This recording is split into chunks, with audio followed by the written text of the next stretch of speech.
hati. Famin abhashihal al-kibru wal riya wal hasad.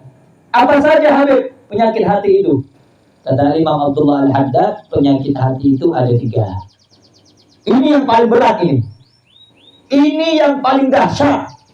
Penyakit hati seorang murid itu ada 3. Yang pertama al-kibru, sombong. Wal-riya, suka dipuji dengan orang, suka pujian orang, pamer. Wal hasad, suka dengki, iri sama orang.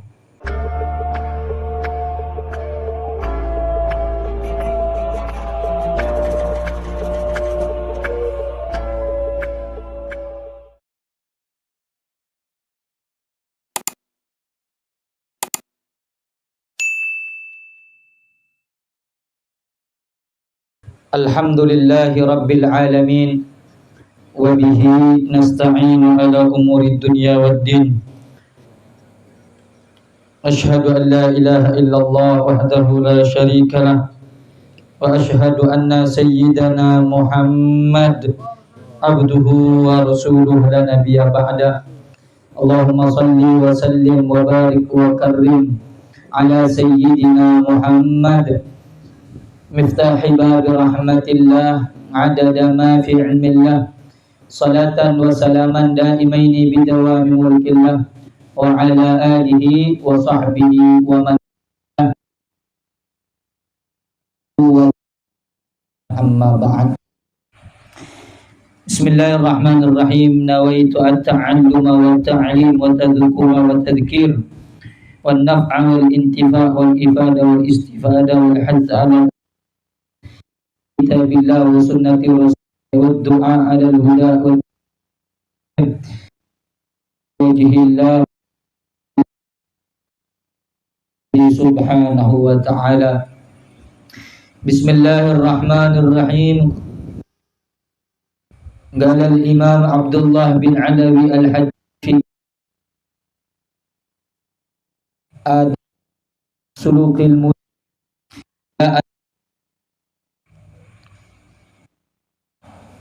famin afshiha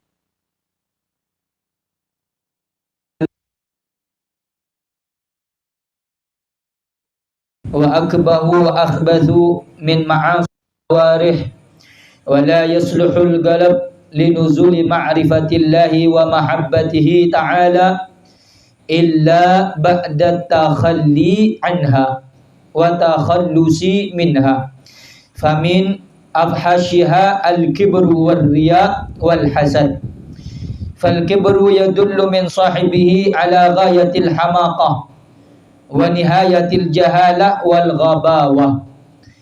Wa kaifa yalikul takabbur mimman ya'lamu annahu makhluq min nutfatin madhirah wa 'alal qurbi yasiru jifatan qadira. Wa in kana 'indahu syai'un minal fadha'ili wal mahasin fadzalika min fadlillahi wa sun'ihi laysa lahu fihi qudratun wala fi lihi haulun wala quwwah. Awala yakhsha idza taqabbara ala ibadillah bima atahu Allahu min fadlihi ay yaslubahu ma a'tahu bisu'i adabih wa munaza'atihi li rabbih fi wasfih. Lianna al-kibra min sifatillahi ta'ala al-jabbar al-mutakabbir. Wa amma ar-riya fayadullu ala khuluwi qalbi al-mura'i min 'azamatillahi wa ijlalih li'annahu yatasanna'u wa yatazayyanu lil makhluqin wa la yaqna'u bi 'ilmillahi rabbil 'alamin. Wa man 'amila salihan wa ahabba an ya'rifahu an-nas bidzalik liyu'azzimuhu wa yastani'u ilayhi al-ma'ruf fahuwa mura'in jahil raghibun fid dunya. Lianna az-zahid man law aqbala an-nas alayhi bit-ta'zim wa badl al-amwal lakana yu'ridu an dhalika wa yakrahu wa hadha yatlubu ad-dunya bi'amali al-akhirah faman ajhala minhu. Wa idza lam yaqdir 'ala az-zuhdi fid dunya fayambaghi lahu ay yatlubad dunya minal maliki laha wa huwa Allah. Fa inna quluba khalaiq biyadihi yukbilu biha ala man akbala alaih wa yusakhiruha lahu fima yasha. Anak-anak mati. Bismillahirrahmanirrahim. Alhamdulillah. Segala puja dan puji syukur kepada Allah pada malam hari yang mulia, hari yang penuh dengan keberkahan. Allah memberikan nikmat kesempatan untuk kita semuanya bisa menghadiri rutinitas majelis Jalsatul Ahbab, yang dimana majelis ini semoga membawa keberkahan untuk kita semuanya dan bisa menghantarkan kita kepada keridhaan Allah Subhanahu wa taala. Amin ya rabbal alamin. Ahibbahil kiram, ikhwani rahimani wa rahimakumullah. Sampailah kita pada pembahasan yang telah diwanti dan diberikan peringatan oleh Sayyidina Imam Al-Qutub Abdullah bin Alawi bin Muhammad Al-Haddad, di mana diberikan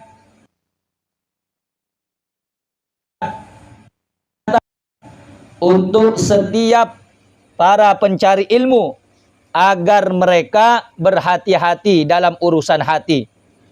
Sehingga Al-Imam Abdullah bin Alawi Al-Haddad memberikan perincian, memberikan penjelasan bahwa setiap seorang murid ayyajtahida fi hifdzi qalbih, hendaknya dia itu bersungguh-sungguh, berupaya, bermujahadah supaya menjaga daripada hatinya, daripada wasawisi wal afat wal khawatirir radiyah, dari sifat-sifat waswas, dari segala macam bentuk penyakit, dan juga daripada kekhawatiran yang selalu berbolak-balik. Itu yang mesti harus diperhatikan bagi setiap seorang murid yang menuju kepada Allah Subhanahu wa taala. Sehingga kata Imam Abdullah Al-Haddad, bila mana seorang murid hendak tulus, hendak lurus di dalam perjalanannya menuju Allah, maka dia harus memperhatikan 3 faktor penyakit yang dapat mengancam keselamatan hati seorang murid. Apa di antaranya? Beliau sebelum mengupas atau memberikan peringatan kepada kita tentang bahayanya 3 penyakit tersebut, beliau mengatakan, wal ta'lam ayyuhal murid anna lil qalbil ma'asi hiya afhashu wa akbahu wa akhbathu min ma'asil jawarih. Ketahuilah, hendaknya bagi engkau seorang murid sekalian orang yang menuju kepada Allah, anna lil qalbi ma'asi, sesungguhnya hati itu memiliki penyakit atau maksiat. Hati bisa rusak, hati bisa sakit, hati bisa bermaksiat, hati bisa kotor. Hiya afhashu wa akbahu wa akhbathu, yang mana penyakit hati, maksiatnya hati itu lebih jelek, itu lebih rusak, itu lebih lebih hancur daripada kemaksiatan anggota badan. Ini pertama yang harus kita tanamkan dalam diri kita masing-masing, bahwa hati itu bisa kotor, hati bisa melakukan maksiat, hati bisa terluka, dan penyakit yang dapat mencederai hati, penyakit yang dapat melukai hati, penyakit yang dapat mengotori hati, hati bermaksiat kepada Allah, itu jauh lebih dahsyat, jauh lebih berbahaya daripada penyakit anggota tubuh. Kalau kita punya penyakit tubuh, luka, kolesterol, asam urat, itu kalah semuanya kalau hati yang dalam keadaan sah. Kalau hati yang dalam keadaan tidak hati tidak akan menjadi baik kalau hati itu dipenuhi dengan maksiat kepada Allah. Wala yasluhul qalbu linuzuli ma'rifatillahi wa mahabbatihi illa ba'da takhalli anha wa takhallusi minha. Hati itu tidak akan menjadi baik sekalipun engkau mengenal Allah, mengenal Rasul, cinta kepada Allah, cinta kepada Rasul, itu tidak akan berdampak apa-apa kepadamu illa ba'da takhalli anha wa takhallusi minha, kecuali engkau telah mengosongkan hatimu dari penyakit tersebut. Kalau hatinya masih punya penyakit, tidak bisa. Kalau hatinya masih punya penyakit, tidak pernah dikosongkan, tidak pernah dibersihkan, tidak bakal bisa untuk betul-betul sempurna mencintai Allah dan mencintai Nabi Muhammad sallallahu alaihi wasallam. Wa takhallusi minha. Selain dikosongkan hati, kudu harus dibersihkan. Ibaratkan wadah. Kalau pengen wadah itu, gelas itu putih, bersih, kosongkan dari apa-apa yang menyebabkan gelas itu kotor. Setelah dikosongkan dari apa-apa yang menyebabkan gelas itu kotor supaya bersih, ya bersihkan. Setelah dikosongkan, dibersihkan, dicuci, baru gelas itu akan bersih. Begitu juga hati. Kalau hati nggak dipaksa dikosongkan dari pengaruh dunia, dari pengaruh syahwat, dari pengaruh-pengaruh harta benda dan lain sebagainya, maka sampai kapanpun kita tidak akan merasakan kenikmatan mencintai Allah dan mencintai Nabi-Nya Muhammad sallallahu alaihi wasallam. Maka hendaknya seorang murid itu harus bermujahadah. Dia harus semangat, ada kesungguhan, ada ikhtiar, ada usaha. Kalau kita tidak mau berusaha di dalam setiap perjalanan kita menuju Allah, pengenalan kita kepada Allah, sampai kapanpun kita akan menjadi hamba yang sia-sia. Waktunya terbuang sia-sia, hartanya terbuang sia-sia, kemudian umurnya terbuang sia-sia. Sehingga orang yang celaka adalah mereka man tala umruhu sa'a amaluhu. Orang yang celaka, yang panjang umurnya, tapi panjang juga perbuatan buruknya. Orang yang beruntung siapa? Man tala umruhu wa hasuna amaluh. Orang yang panjang umurnya dan juga baik amal perbuatannya. Jadi kita pikir, kita introspeksi diri, kita hitung, mana nih, kita masuk golongan yang mana? Apakah yang Allah berikan umur panjang dan kemudian beramal baik, atau Allah berikan kita umur panjang kemudian jadi tangisan di akhir hayat kita, penyesalan kita nanti belakang hari yang na'udzubillah bisa saja menghantarkan kita ke dalam neraka. Na'udzubillah min dzalik. Nah, karena itu yang mesti harus diperhatikan bagi seorang murid, menjaga hatinya agar tidak bermaksiat dan menjaga hatinya untuk selalu dikosongkan dan dibersihkan daripada penyakit hati. Famin abhashihal al-kibru wal riya wal hasad. Apa saja Habib penyakit hati itu?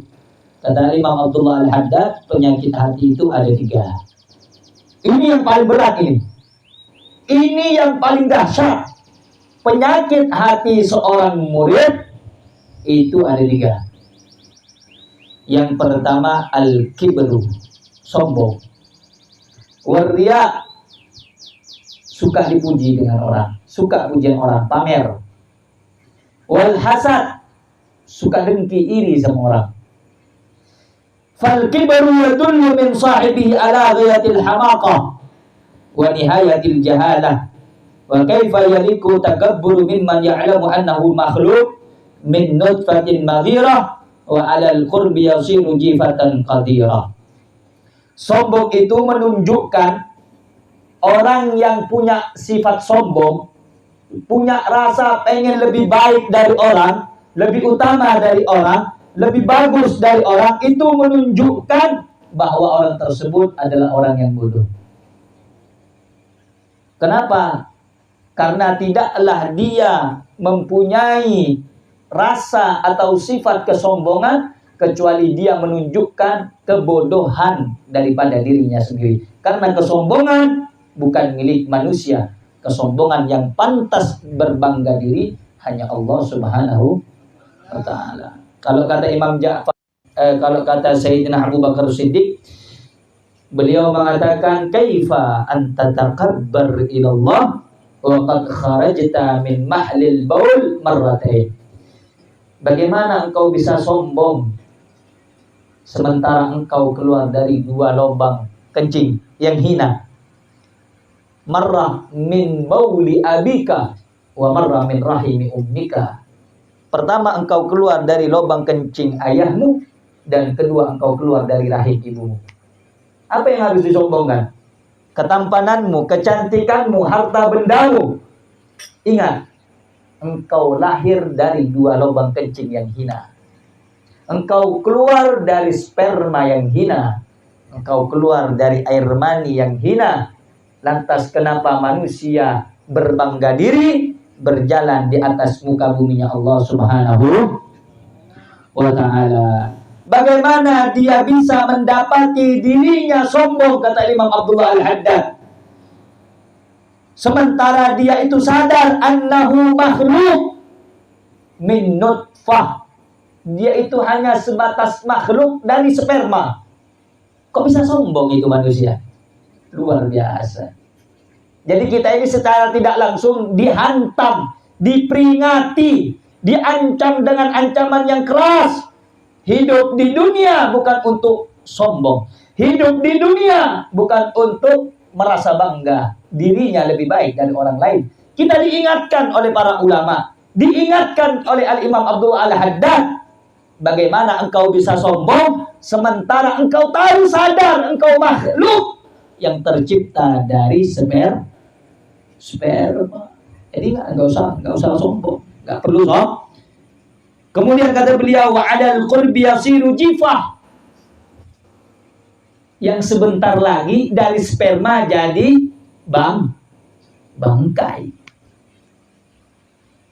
Ada yang di sini lahir dari pohon kelapa, ada? Enggak, Bib. Saya sombong, Bib, karena saya lahir dari batu. Benar? Ada. Enggak ada. Kullukum min Adam wa Adam min turab. Masing-masing di antara kamu ini berasal dari Nabiullah dan Nabi Adam itu dari tanah. Apa yang mau disombongkan? Kalau kita menyombongkan amal ibadah, sebanyak apa ibadah kita? Kalau kita menyombongkan kekayaan kita, lebih kaya mana dengan Fir'aun dan Qarun? Kalau kita menyombongkan kekuatan kita, lebih kuat mana kita dengan Nabi Sulaiman alaihi salatu wassalam? Singgasananya megah, harta bendanya banyak, mewah. Tapi beliau tidak pernah mengatakan dirinya lebih baik dari orang lain. Kalau kita mengatakan ibadah saya banyak, hafalan Quran saya banyak, ilmu saya banyak, lebih banyak mana ibadah kita dengan Yuna Muhammad sallallahu alaihi wasallam? Bahkan Nabi salat kakinya sampai kering air matanya, basah tempat sujudnya, air matanya mengalir sampai membasahi pipi dan janggut beliau. Sampai beliau itu dikatakan oleh Sayyidatuna Aisyah radhiyallahu taala anha, wahai Nabi, duhai Rasul, kenapa engkau masih banyak ibadah? Engkau masih banyak melaksanakan sholat? Bukankah engkau telah dijamin orang yang akan selamat dunia akhirat dan dijamin akan masuk ke dalam surganya Allah Subhanahu? Apa kata Nabi? Afala akuna abdan syakura. Apakah aku salah? Apakah aku tidak boleh menjadi hamba yang bersyukur kepada Allah? Masih Nabi sholat. Padahal surga sudah jaminan Nabi. Jangankan Nabi, ada 10 sahabat Amin, diberi kabar gembira masuk surga. Apakah beliau 10 sahabat Sayyidina Abu Bakar, Sayyidina Umar, Sayyidina Uthman, Sayyidina Ali, Talha bin Ubaidillah, dan lain sahabat yang lain, apa mereka leha-leha, tidur nyenyak, banyak makan, kemudian mengejar dunia, harta duniawi? Tidak. Justru mereka semakin diberi kabar diberi kabar dengan masuk surga, semakin mereka tidak suka dengan dunia, semakin mereka menjauhi dunia. Kenapa? Karena mereka merasa tidak pantas mendapatkan surga, sementara ibadahnya belum apa-apa kepada Allah Subhanahu. Itu Sayyidina Abu Bakar Siddiq, Sayyidina Umar bin Khattab, Sayyidina Ali bin Abi Thalib, Sayyidina Uthman bin Affan. Kita tahu semuanya ibadah beliau-beliau. Saking dekatnya kepada Allah, saking cintanya kepada Rasulullah, sampai kalau beliau itu melakukan ibadah, merasa ibadahnya belum betul-betul karena Allah Subhanahu wa ta'ala. Kalau kita kan tidak. Ibadah sikit ya pamer, dah kena posting dah, alhamdulillah dah hatam dah 30 juz. Alhamdulillah bisa naik masjid. Sebenarnya boleh-boleh saja memposting kegiatan-kegiatan positif, kegiatan-kegiatan yang baik, tapi tujuannya untuk memotivasi orang lain agar berbuat baik. Tapi kalau tujuannya untuk riya, nanti dibahas. Pamer, yuhibbus sana, suka dengan pujian orang, sakata min ainillah, bisa sagatan min ainillah, bisa gugur jatuh daripada pandangan rahmat Allah Subhanahu wa ta'ala. Jadi kita ini harus sadar, kata Imam Abdullah Al-Haddad, yang mana manusia itu diciptakan dari sperma dan sebentar lagi bisa jadi bangkal. Wa in kana indahu syai'un minal fadail wal mahasin fadzalika min fadlillahi wa sun'ih. Jadi apa yang harus kita banggakan? Kalau ada orang itu melihat dirinya ada kelebihan, ada kebaikan, rupanya tampan, hartanya banyak, dia orang yang baik, punya kekuasaan. Ingat, kata Imam Abdullah Al-Haddad, fadzalika min fadlillahi wa sun'ihi. Yang demikian itu adalah karunia dari Allah, wa sun'ihi, dan itu pertolongan perbuatan dari Allah, dan itu atas kehendak Allah, bukan perbuatan dia, bukan usaha dia, bukan daripada kekuatan dia, tidak. Itu semua adalah pemberian Allah Subhanahu wa ta'ala. Laisa lahu fihi qudratun wala fi tahsili haulun wala quwwah. Dia itu enggak punya kekuatan, dia itu enggak punya upaya daya dalam menghasilkan sesuatu, mendapatkan sesuatu. Contoh, ada orang miliarder, duitnya miliaran, triliunan, terus dia bilang, ini usaha saya. Oh jangan. Kalau Allah andaikan bikin tangan ente patah, kaki ente nggak berjalan, otak ente tumpul, mau kemana ente dapat duit? Dari mana Anda bisa menghasilkan uang? Yang pertama itu atas kuasa Allah, atas kehendak Tuhan yang Allah berikan kepada kita, baru kita bisa berusaha. Ingat yang pertama, jangan setelah kaya, oh ini kekayaan saya karena diri saya, oh ini harta saya yang banyak karena usaha saya. Memang itu ikhtiar Anda, tapi yang paling utama yang harus Anda ingat, bahwa usaha, ikhtiar, pekerjaan, pikiran yang mampu berpikir, tangan yang mampu menggenggam, kaki yang mampu berjalan, tiada lain, itu adalah ma'unah, pertolongan, pemberian dari Allah Subhanahu wa ta'ala. Jadi manusia ini nggak punya kekuatan, nggak punya kekuatan. Orang-orang zaman sekarang teknologi canggih luar biasa, tapi kalau dipikir-pikir, manusia zaman sekarang ini tidak bisa bikin nyawa. Jangankan bikin nyawa ya, ente lihat, ente nyamuk kecil, nyamuk itu. Kalau secara otak kita, akal kita, ada berapa ratus urat, beribu urat dalam nyamuk kecil padahal bisa hidup dia.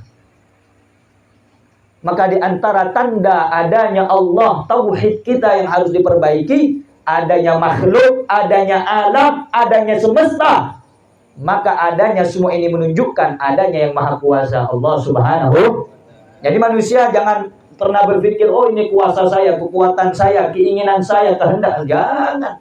Semuanya itu atas kehendak dan keinginan Allah Subhanahu wa ta'ala. Awala yakhsha idza takabbara ala ibadillahi bima atahu Allah min fadlih ay yaslubahu ma a'tahu bi su'i adabihi wa munaza'ati li rabbih fi wasfihi. Apakah kamu tidak takut, kata Imam Abdullah Al-Haddad, ya, kamu sombong, kamu ini lagak kalau bahasa orang sini, pengen lebih baik dari orang di atas hamba-hamba makhluk Allah yang lain dengan apa-apa yang Allah berikan. Apakah kamu tidak takut, tidak malu? Kamu diberikan kemuliaan, diberikan kelebihan, diberikan keistimewaan di atas hamba-hamba yang lain. Akan tetapi dari pemberian itu engkau melakukan akhlak atau adab yang tidak baik, yaitu engkau menjadikan itu semua sebagai sarana berbangga diri di atas hamba Allah. Sementara engkau menarik wa munaza'ati li rabbih fi wasfih, engkau menarik sifat-sifat Allah Subhanahu wa ta'ala, yang mana sifat sombong, bangga itu cuma Allah Subhanahu. Engkau seakan-akan menarik sombong itu hanya untuk dirimu, kebanggaan itu hanya milikmu. Ingat, jangan sombong, jangan bangga diri. Bangga diri, sombong itu pakaian Allah Subhanahu. Apakah engkau tidak malu? Apakah engkau tidak takut memakaikan, menyematkan kesombongan, kebanggaan itu pada dirimu, sementara itu adalah yang maha kuasa, Allah Subhanahu wa ta'ala. Makanya fikir, kata Imam Abdullah Al-Haddad, apa enggak takut? Apa enggak khawatir orang yang suka sombong itu, padahal sombong itu milik Allah Subhanahu wa ta'ala. Li'anna al-kibra min sifatillah, karena sesungguhnya takabbur, berbangga diri, sombong itu adalah sifat-sifat Allah Subhanahu wa ta'ala. Al-Jabbar, Allah itu maha perkasa. Al-Mutakabbir, Allah itu yang maha menyombongkan diri. Allah yang maha besar, Allah yang maha kuasa, Allah yang maha esa. Tanpa Allah kita tak bisa berbuat apa. Nah, itu penyakit yang pertama harus diwaspadai bagi seorang murid. Yang kedua, wa ammar riya'u fayadullu ala khuluwi qalbil mura'i min 'azamatillahi wa ijlalih. Riya. Apa riya kalau bahasa simpelnya?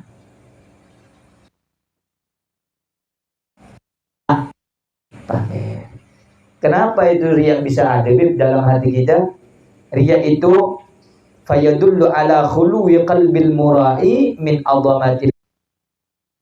Riya itu ada dalam hati seseorang, hati manusia, itu menunjukkan kekuatan hatinya mengagungkan Allah, kebesaran Allah dan keagungan Allah Subhanahu.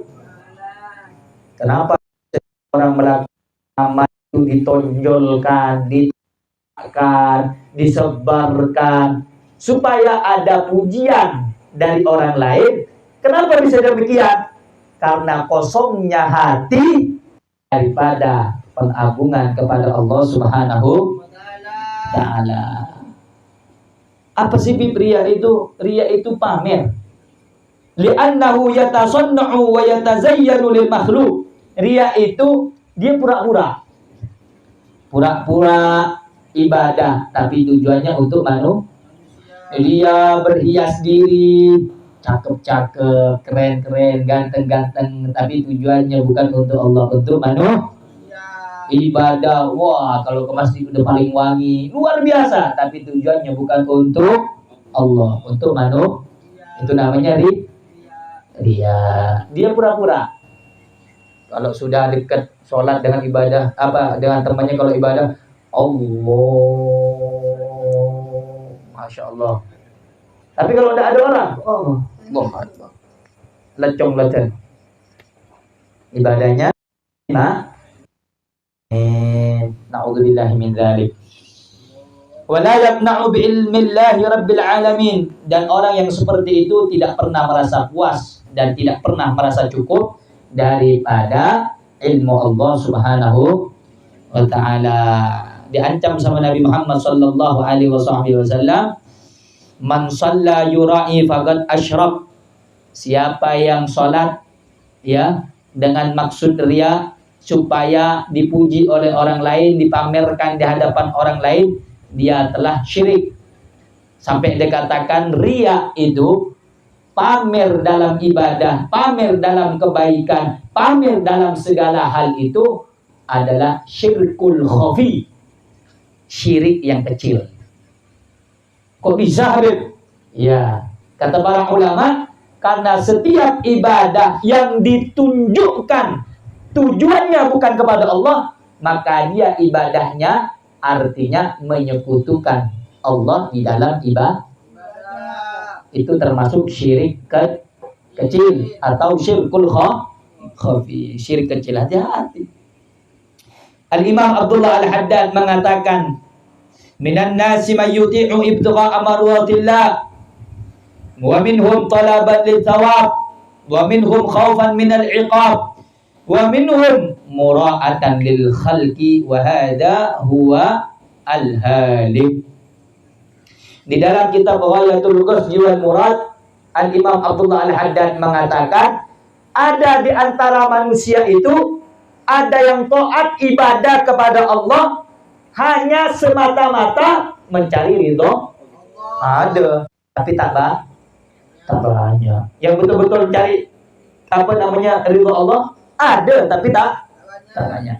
Yang kedua, ada talaban lisawab. Dia ibadah tapi niatnya cari pahala.